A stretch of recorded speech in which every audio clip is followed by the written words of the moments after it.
Quiero que se fije bien en esta imagen. Guárdela en la memoria porque volveremos sobre ella. Se trata, en efecto, de un carro al galope encontrado en la zona de Tamarjet, al sur de Argelia. Una pintura como otras que iremos viendo, que guarda una estrecha relación con la historia que quiero contarle. Otra historia oficialmente imposible, que no será del agrado de los arqueólogos ortodoxos. Pero la verdad, como usted sabe muy bien, no es patrimonio de nadie. Sígame y juzgue por sí mismo.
Keops, Kefren, Micelinos, el símbolo de Egipto, la última de las 7 maravillas del mundo antiguo, y sobresaliendo como una reina Keops, la Gran Pirámide. Una construcción incomprensible, un desafío a la razón, una obra que provoca vértigo. ¿Quién la levantó y sobre todo cómo? Keops reúne 3 millones de bloques de piedra caliza y granítica. Bloques que oscilan entre 2 y 40 toneladas de peso. Bloques tallados con tal precisión que no permiten el paso de una hoja de papel. Un monumento cuyo revestimiento original, hoy casi desaparecido, estaba formado por losas de caliza pulida de hasta 16 toneladas. Y a su lado, otro coloso, Kefren, casi 1.700.000 metros cúbicos de piedra. Bloques idénticos a los de Keops, con un revestimiento original de caliza pulida y granito rojo de Asuán. En su base cabrían 7 campos de fútbol. Por último, Micerinos, la más modesta pero igualmente soberbia y desconcertante. Su altura equivale a un edificio de 20 plantas. Hoy la tecnología tendría graves dificultades para alzar y depositar esos bloques de piedra.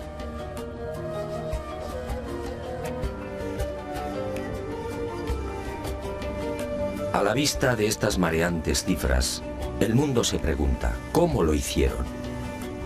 Para la arqueología oficial no hay duda. Las pirámides de Giza fueron obra de los faraones y se levantaron hace 4.600 años. Los bloques fueron trasladados desde las vecinas canteras de Tura y Mohatan, a escasos kilómetros del Cairo, y encajados en los respectivos monumentos mediante el uso de gigantescas rampas. Rampas, dice la arqueología, por las que miles de obreros empujaban los bloques con el auxilio de rodillos de madera.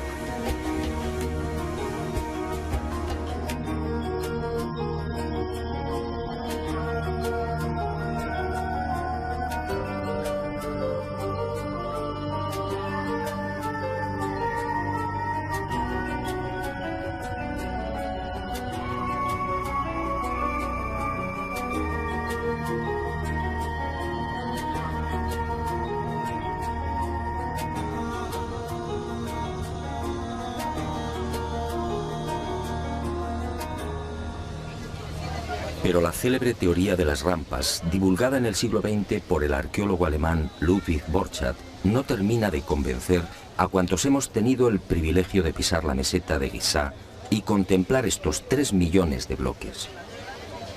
Y son dos las razones que ponen en entredicho la versión oficial.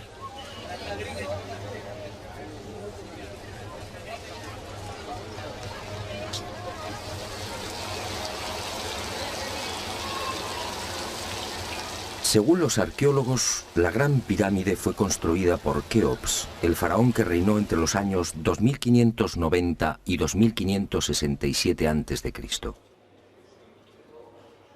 Basta un sencillo cálculo para comprobar que en esos 23 años de reinado, los trabajadores tuvieron que mover y elevar hasta las correspondientes hiladas un total de 357 bloques por día. 357 moles de piedra con pesos que oscilan entre 2.000 y 40.000 kilos. 357 gigantescos sillares en 12 horas. Es decir, un bloque cada 2 minutos. Por mucha mano de obra que pudiera reunir Keops, la empresa en cuestión resulta más que dudosa. Y no solo por el arduo problema de organización, sino sobre todo por las evidentes dificultades técnicas a la hora de izar y encajar estos monstruos de caliza, granito y mármol. Los arqueólogos más conservadores se defienden escudándose en lo escrito por Heródoto en el siglo V a.C. Según el padre de la historia, los bloques eran levantados de grada en grada con el concurso de una serie de máquinas formadas por maderos cortos. Esto, al parecer, fue lo que le contaron los sacerdotes durante su visita a Egipto. Pero la narración del escritor griego no constituye un punto de partida sólido y fiable. En el 450 a.C., cuando Heródoto recorre el Nilo, habían transcurrido 2000 años desde la supuesta construcción de la Gran Pirámide por Keops.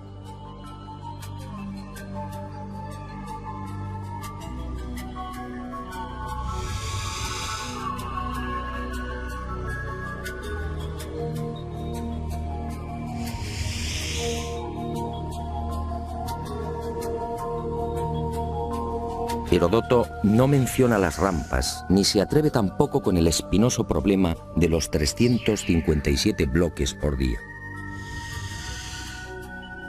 Heródoto cuenta lo que le contaron. ¿Es esto una prueba científica para determinar cómo y cuándo se levantó la Gran Pirámide?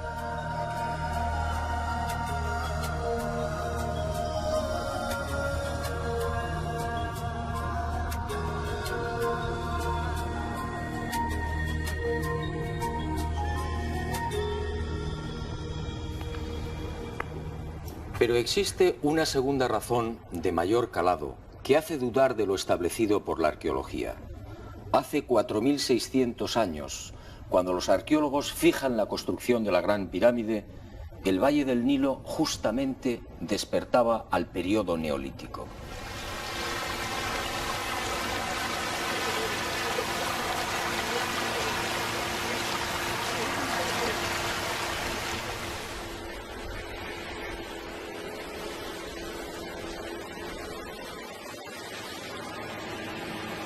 En otras palabras, tanto en el sur, en el Alto Egipto, como en las regiones del Fayum y del Delta Occidental, los habitantes malvivían en chozas de juncos y adobe. Se hallaban todavía en la Edad de Piedra, con un precario desarrollo agrícola y un incipiente pastoreo. Sus herramientas eran groseras, basadas principalmente en la industria lítica. Sería 3 siglos después, hacia el 2300 a.C., cuando estos pueblos entrarían en la Edad del Bronce. Y surge la primera gran contradicción. Si Egipto cambia la piedra por el bronce en el 2300 a.C. aproximadamente, ¿cómo pudieron levantar la Gran Pirámide 300 años antes? ¿Con qué herramientas? ¿Con qué clase de conocimientos? ¿Cómo explicar semejante salto cualitativo?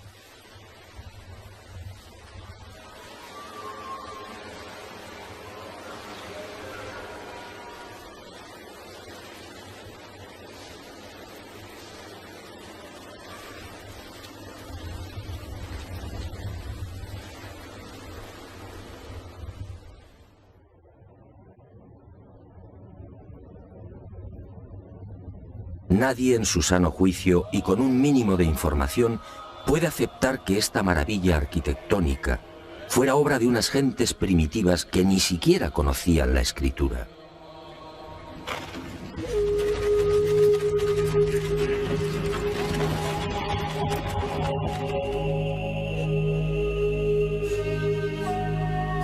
El testimonio de Heródoto, en efecto, deja mucho que desear. Hoy cualquier arquitecto o ingeniero comprende de inmediato las graves dificultades técnicas que debieron superar los constructores de la Gran Pirámide. Las cámaras, galerías y los mal llamados conductos de ventilación exigen unos profundos conocimientos matemáticos y arquitectónicos.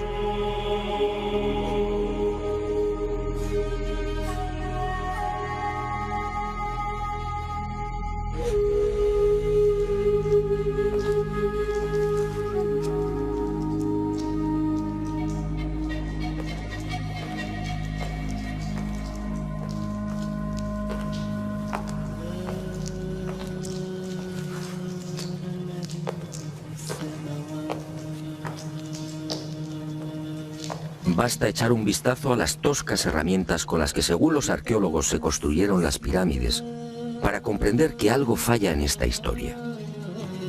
Unas herramientas, además, que no existían hace 4600 años.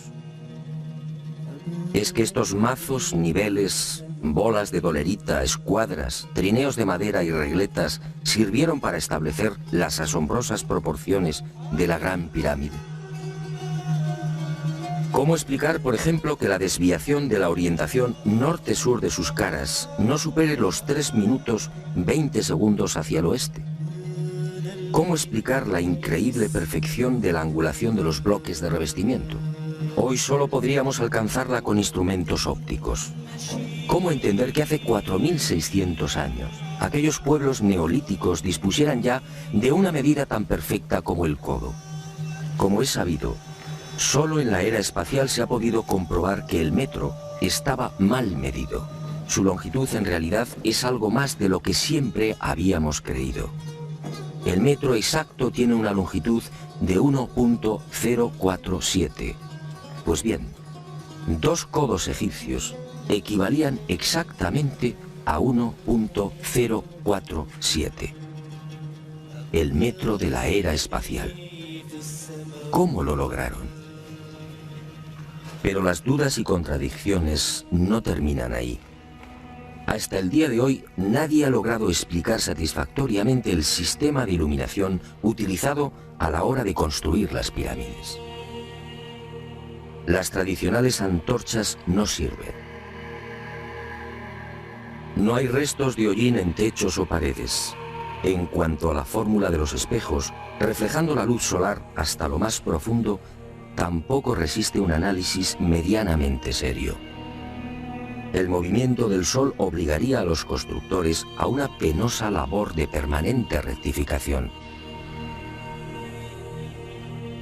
Esa luz sería útil como mucho para las salas y galerías más próximas a la entrada.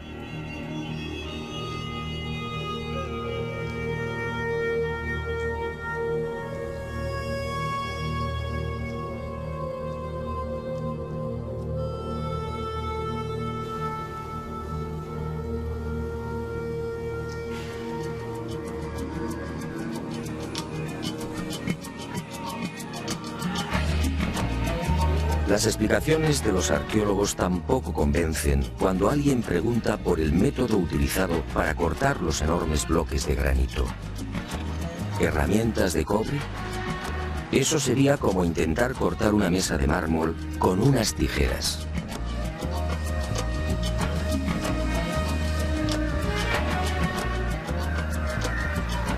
Y otro tanto sucede con el asombroso y enigmático pulido de los vasos de diorita y granito. ¿Qué clase de taladro utilizaban para que la cara interior ofrezca el mismo pulido que la exterior? ¿Cómo lo lograban si por las bocas de estos panzudos vasos no cabe siquiera la mano de un niño?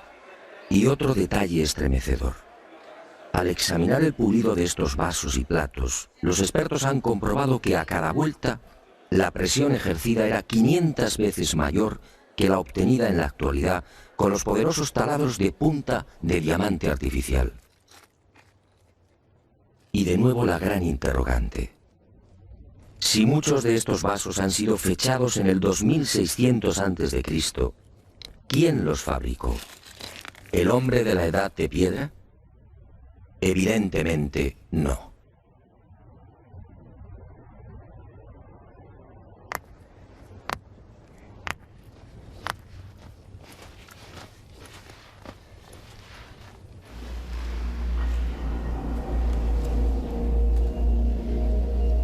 ¿Y quién fue capaz de un pulido como el que presenta el supuesto sarcófago de la pirámide de Keops? El acabado en el bloque de granito resulta imposible para un hombre del Neolítico. Mientras las esquinas aparecen absolutamente cuadradas, el índice de imperfección de la superficie del sarcófago no llega a 2/10 de pulgada. Es decir, la 10ª parte del espesor de un cabello humano. Esa perfección en el trabajo sobre la negra y dura diorita alcanza su máxima expresión en la estatua del citado faraón Kefren, hallada en el Templo del Valle, junto a la pirámide que lleva su nombre. El pulido de la misma es tal que solo cabe el silencio. Nadie sabe, nadie entiende cómo se logró semejante belleza hace 4500 años. ¿Y cómo explicar la técnica empleada para la ejecución de estas perforaciones? Son perfectamente visibles en muchos lugares del Egipto faraónico. Aquí, en la entrada real de la pirámide de Keops, tenemos una muestra. Para la arqueología no hay misterio. Estos orificios, dicen, se conseguían mediante la introducción en la piedra de un cilindro hueco que al girar cortaba el granito. Pero al examinar la espiral grabada en el interior, algo no concuerda con la versión oficial. La distancia entre línea y línea es de 2.5 milímetros. Nosotros en la actualidad, utilizando taladros con punta de diamante artificial, solo podemos alcanzar 0.05 milímetros por vuelta.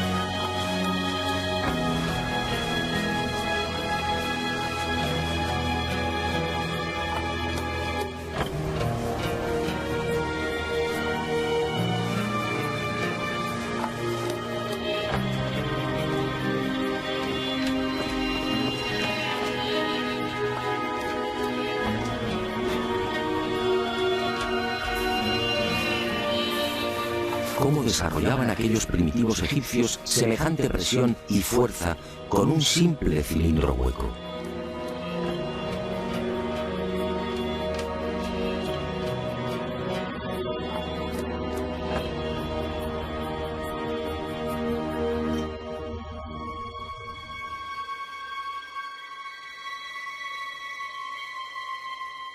Y aunque algo posterior en el tiempo, también lo descubierto en la tumba de Tutankamón nos deja con la boca abierta.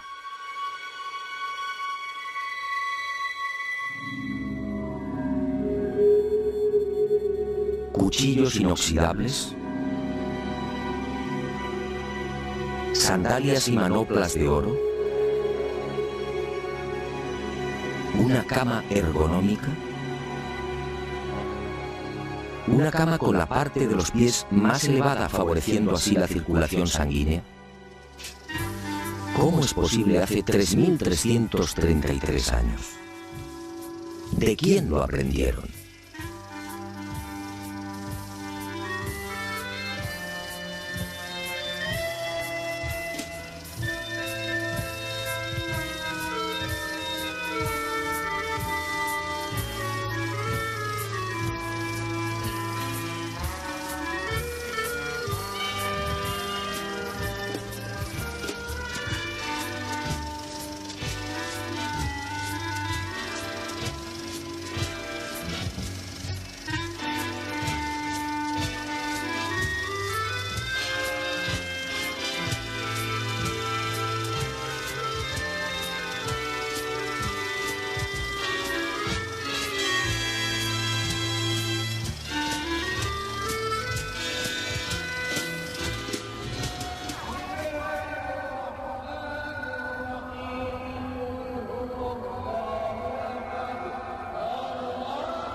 Hoy, francamente, son muy pocos los que creen en la versión oficial.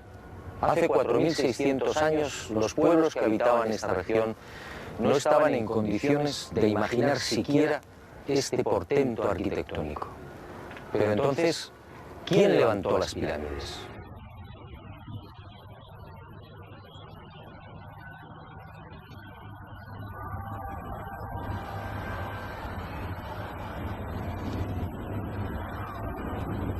Una primera pista aparece en esta estela de piedra. Una estela depositada en la sala 42 del Museo del Cairo y que muy pocos turistas se detienen a contemplar. La arqueología la denomina la estela del inventario. Se trata casi con seguridad de una copia de otro texto mucho más antiguo. En ella se lee un párrafo demoledor que deja sin argumentos a los arqueólogos. Dice así: el faraón Keops fundó la casa de Isis, señora de la pirámide, detrás de la casa de la Esfinge. ¿Señora de la pirámide? ¿Quiere esto decir que la gran pirámide ya existía cuando Keops llegó al poder?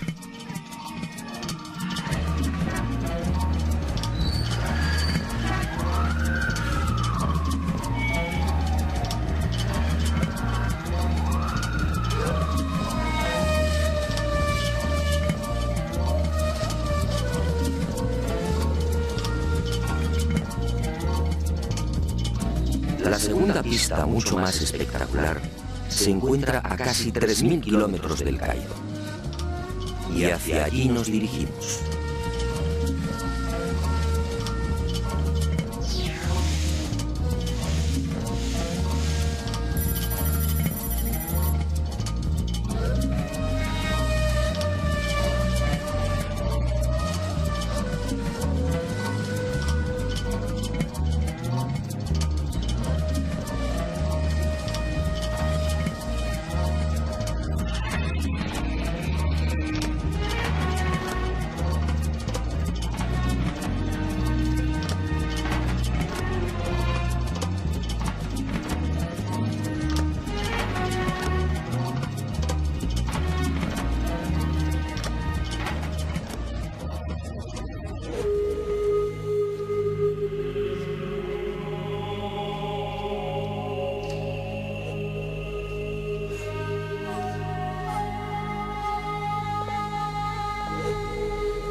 Este papiro, o lo que queda de él, recibe el nombre de Canon de Turín. Fue descubierto en 1822 por el viajero italiano Bernardino Drobetti en la antigua ciudad egipcia de Tebas. El propio Champollion lo tradujo, concediéndole una singular importancia. Pero la arqueología ha preferido ignorarlo. Y no es de extrañar a la vista de su contenido. Esta escritura hierática procede de la época del no menos célebre Ramsés II, entre los años 1290 y 1224 a.C. Para algunos, el faraón que persiguió a Moisés. En total, 160 fragmentos correspondientes a 11 hojas escritas hace 3200 años y en las que se lee una extraña lista de reyes.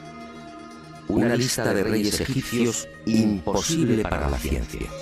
Imposible, sí, porque de aceptar lo manifestado en este documento arqueológico, la cronología faraónica se vendría abajo. ¿Y qué dice este papiro de 1,70 metros de longitud? Sencillamente que en un lejano pasado, Egipto fue gobernado por unos seres mitad hombres, mitad dioses, que recibían el nombre de Sensuhor, los compañeros de Horus. La lista de estos misteriosos reyes sitúa el primer gobierno en el Valle del Nilo, no durante el faraón Menes hace 5000 años, como afirma la arqueología, sino mucho más atrás en el tiempo, concretamente hace 11.000 años. Esta desconcertante y revolucionaria lista de reyes aparece ratificada en buena medida por otra historia igualmente despreciada por los arqueólogos. Me refiero a lo escrito por Manetón en el 240 a.C. Este sumo sacerdote recibió el encargo del faraón Ptolomeo II Filadelfo de escribir la historia de Egipto desde sus comienzos. Manetón tuvo acceso a la documentación depositada en el templo de On, en Heliópolis, y cumplió el trabajo. En los escasos fragmentos que se conservan de su obra, en especial en los recopilados por Eusebio, puede leerse algo insólito que, como decía, coincide en lo básico con lo relatado en el Canon de Turín. Según Manetón, antes de Menes, el primer faraón de la primera dinastía, Egipto fue gobernado por unos semidioses y también durante miles de años. El sumo sacerdote greco-egipcio no habla de los Sensuhor, pero la casualidad es más que sospechosa. ¿Quiénes eran los Sensuhor? ¿Por qué los califican de semidioses?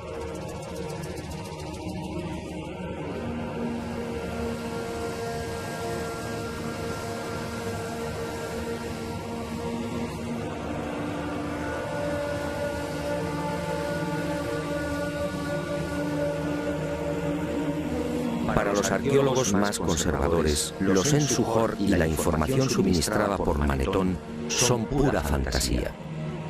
Y aparentemente tienen razón. Si Egipto fue gobernado hace 11.000 años, ¿dónde están las pruebas y los vestigios arqueológicos que deberían delatar a esas culturas? ¿O están ahí? ¿No será que la arqueología no los quiere ver?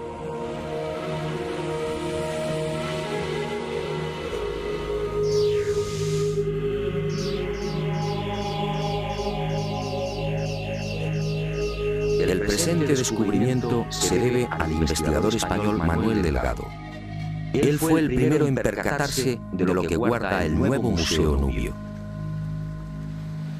Todo un hallazgo que ofrecemos en primicia y que una vez más nos hace dudar de la cronología oficial.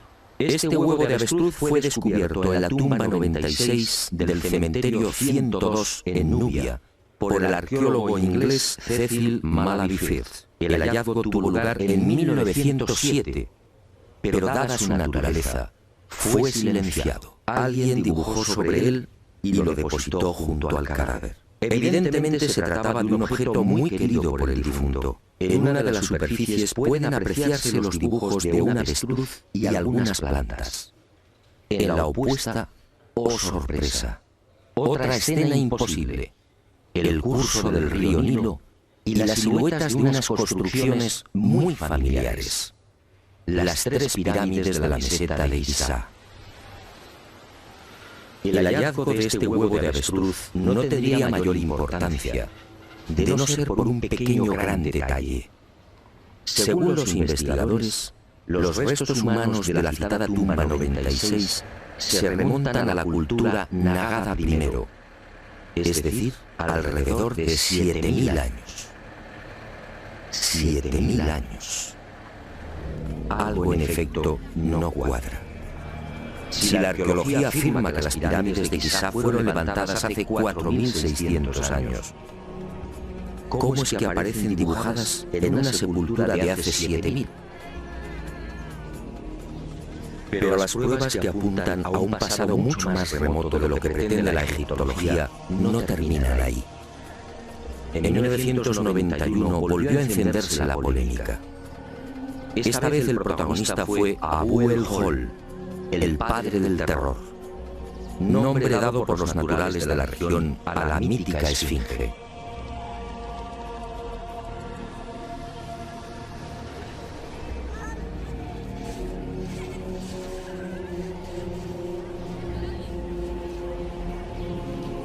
La esfinge, otro monumento emblemático de Egipto construido según la arqueología por el faraón Kefren hace 4.500 años.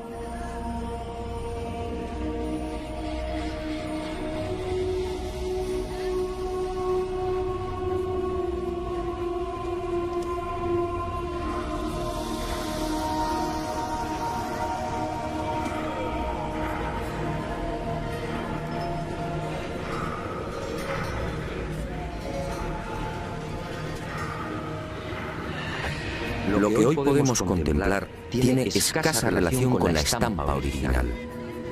En el pasado se hallaba totalmente pintada. El cuerpo de león en rojo y el tocado de la cabeza en azul, con rayas horizontales en amarillo.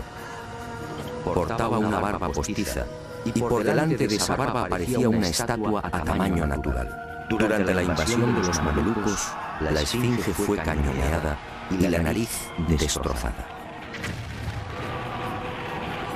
4.500 años. ¿Por qué la arqueología sitúa la construcción de la esfinge en esa época? En primer lugar, por el parecido del rostro con algunas de las estatuas de Kefren. Y además por el hecho de hallarse muy próxima al templo funerario de dicho faraón. Aunque parezca increíble, eso es todo.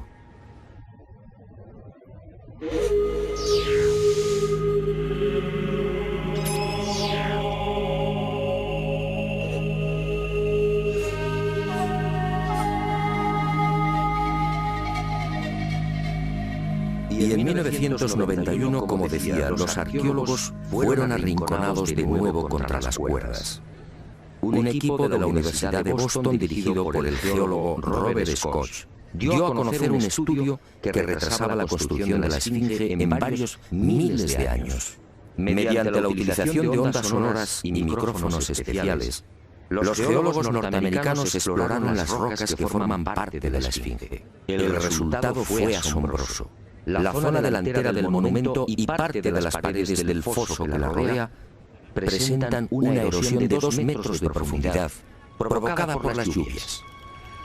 En la época de Kefren, supuesto constructor de la esfinge, esta región era un desierto. La única explicación a esa erosión acuática hay que buscarla en un clima especialmente húmedo, entre el 5000 y el 7000 a.C.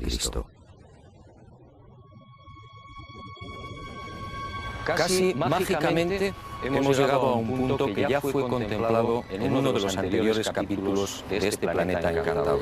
¿Recuerda?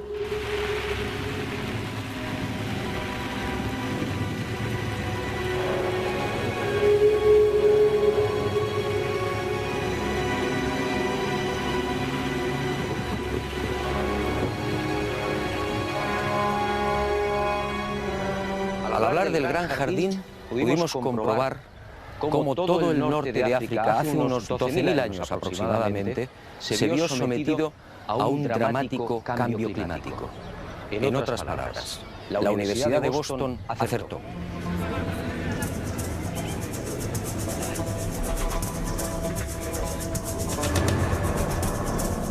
Fue a partir de esa época, hace ahora unos 8.000 años, cuando los monzones perdieron fuerza y el Sáhara entró en un lento pero progresivo proceso de desertización. Y fue justamente hace 4.500 años, cuando la arqueología fija el momento de la construcción de la Esfinge, cuando estas tierras fueron definitivamente abandonadas por las lluvias. Kefren, por tanto, no pudo levantar la Esfinge. Como mucho, quizá la restauró. El padre del terror estaba aquí desde mucho antes. La huella de las torrenciales lluvias registradas en el llamado Gran Húmedo Holocénico es incuestionable. Y algo similar vino a suceder con el investigador Robert Bauval. 20 años antes, este ingeniero egipcio se atrevió a difundir una hipótesis que conmocionó a los seguidores y amantes del Egipto faraónico.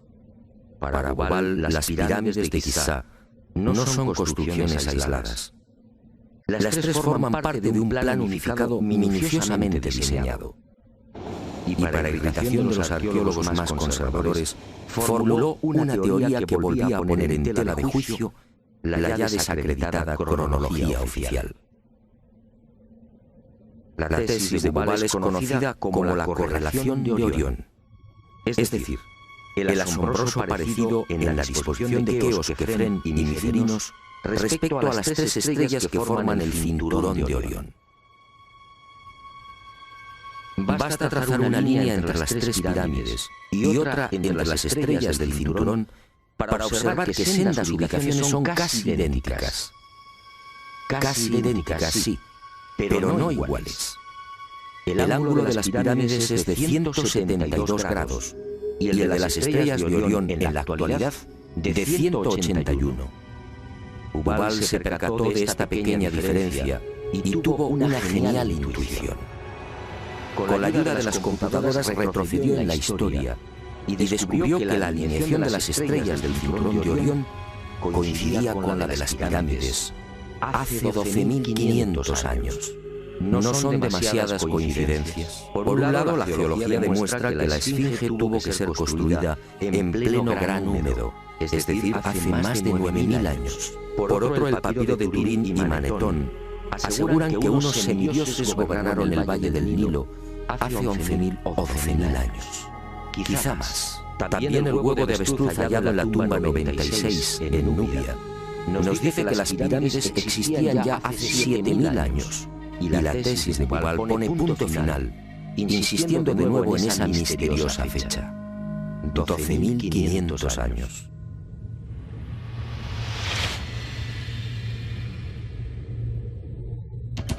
Si tres indicios constituyen una prueba, ¿qué podemos pensar cuando al menos se contabilizan 5?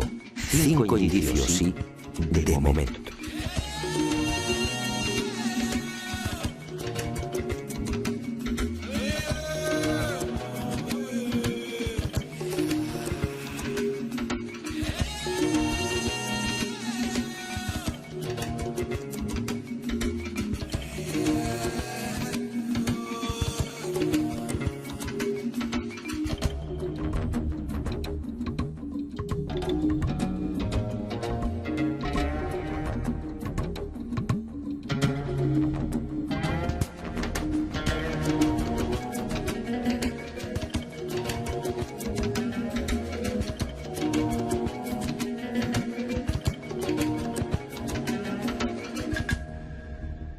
No, las pruebas que contradicen la versión de la arqueología oficial no han concluido.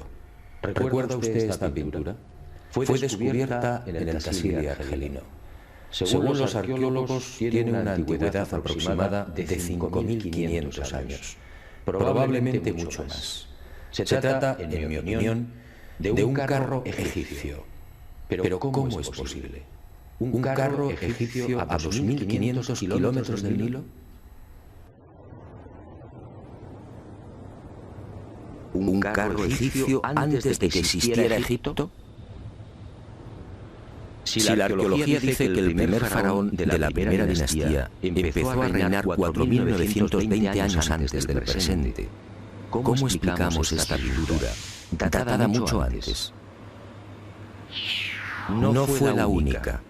En mis investigaciones por el Sáhara pude descubrir cientos de ellas.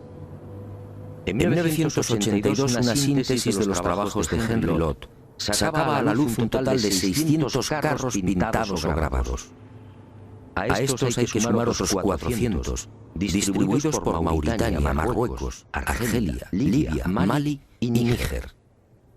Más de 1000 carros pintados o grabados a 2000, 3000 y 5000 kilómetros del Nilo. ¡Qué extraño! Carros y conductores típicamente egipcios. Perfiles, tocados y vestiduras son elocuentes. Carros y personajes egipcios en el corazón del Sáhara. Cuando interrogué a los arqueólogos, la mayoría se encogió de hombros. A decir verdad, estas pinturas no son cómodas. Algunas han sido fechadas en una época en la que, según la arqueología, carros y caballos no habían hecho acto de presencia en Egipto. Otras, como las del Tassili o el Cézanne libio, son mucho más escandalosas. Los análisis de las sustancias orgánicas contenidas en los pigmentos han sido desconcertantes. 6.000, 8.000 y hasta 9.000 años de antigüedad. ¿Carros y conductores egipcios hace 9.000 años?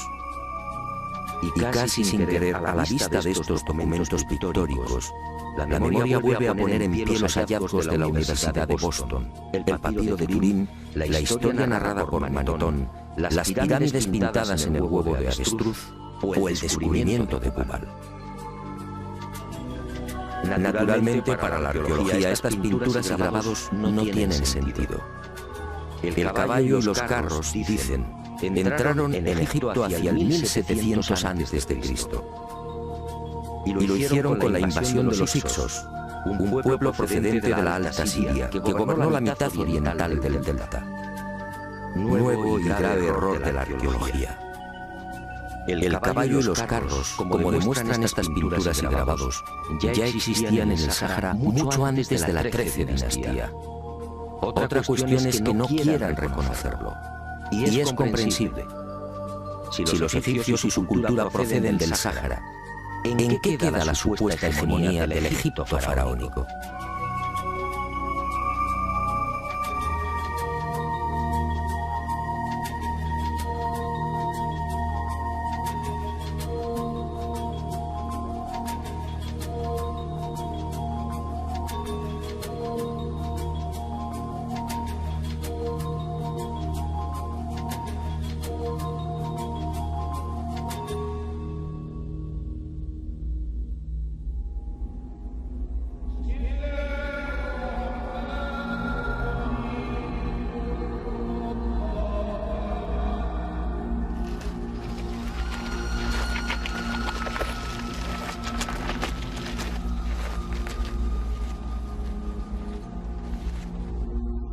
Pero las imposibles pinturas egipcias en el Sáhara, a 2.500 kilómetros del Nilo, no se limitan a carros al galope.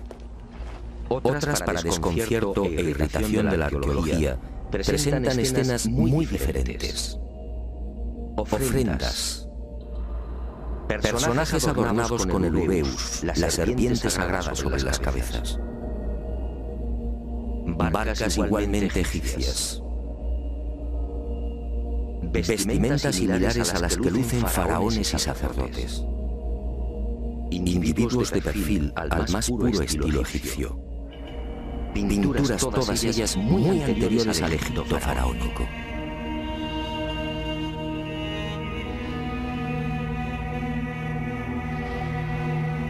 Barcas egipcias en pleno desierto. Si estas pinturas, como aseguran los confusos y confundidos arqueólogos, fueran tan solo el testimonio de la influencia de la 18 dinastía en esta remota parte del Sáhara, ¿cuál sería el sentido de las mismas?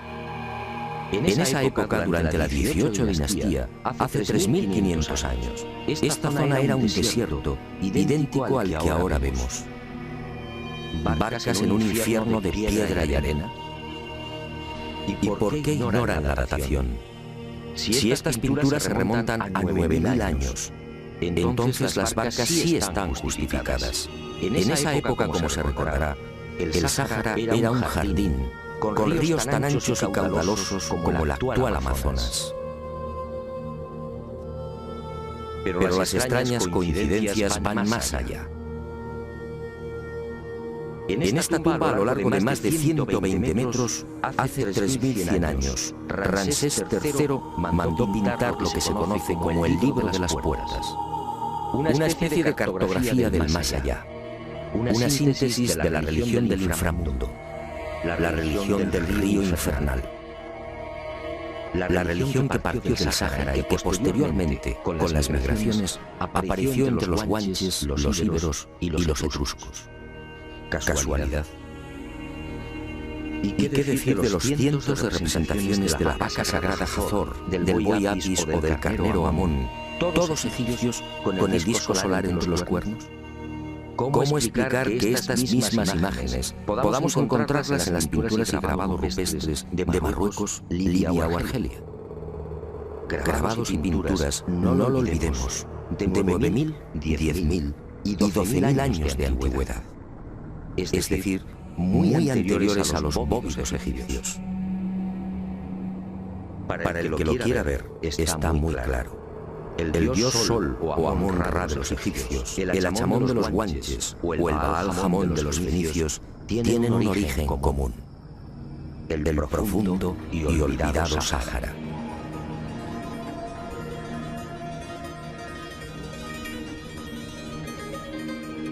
Puede que Heródoto y Diodoro de Sicilia tuvieran razón. Egipto, el Egipto faraónico, fue obra de los dioses. Ha llegado el momento de ser valiente.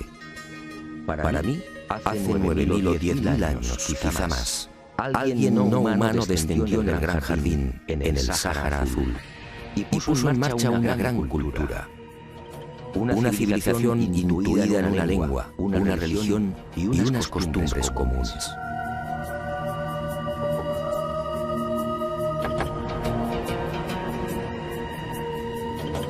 Esos seres, esos dioses de cabezas redondas pintados en Tassili, podían proceder de Orión.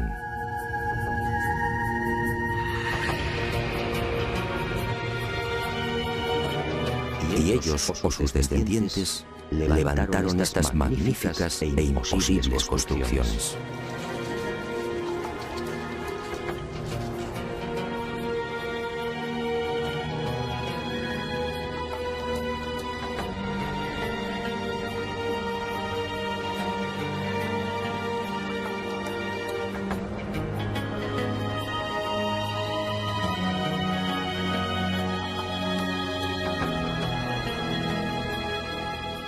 ¿Cree usted que se trata de un sueño? Schopenhauer decía que toda verdad, al nacer, es ridiculizada y perseguida. Demos tiempo al tiempo. Algún día el hombre se verá obligado a escribir de nuevo la historia.